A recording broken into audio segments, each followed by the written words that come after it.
নমস্কাৰ বন্ধু বান্ধৱীসকল, পুনৰবাৰ স্বাগতম জনাইছোঁ মোৰ আন এটা ভিডিঅ'লৈ। আজি ভিডিঅ'টো হৈছে ব্ৰইলাৰ মাংস আৰু কোমোৰাৰ আঞ্জা। ভিডিঅ'টো চাই ভাল পালে লাইক কৰিব, চেনেলটো ছাবস্ক্ৰাইব কৰিব কিন্তু নাপাহৰিব দেই। ব্ৰইলাৰ মাংস, আদা নহৰু জলকীয়া আৰু পিঁয়াজ কাটি ৰাখিছোঁ।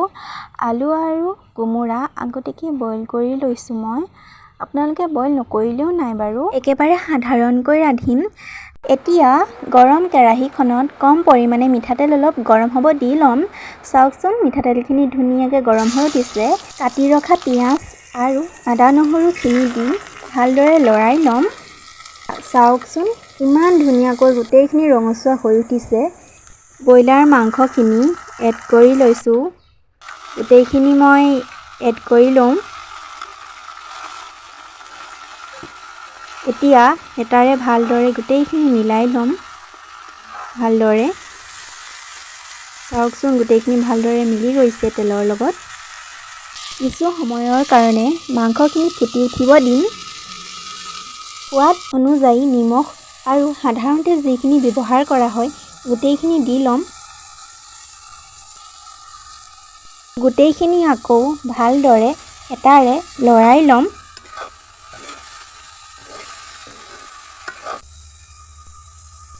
চাওকচোন, অলপ অলপ সিজি উঠিছে।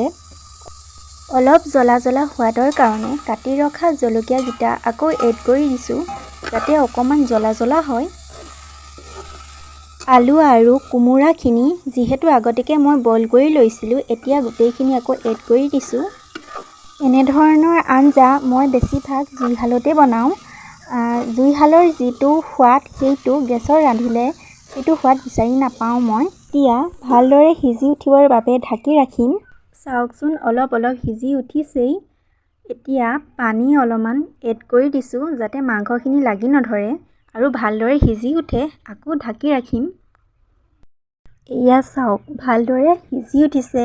মোৰ ব্ৰইলাৰ আৰু কোমোৰা আঞ্জা হৈ গ'ল।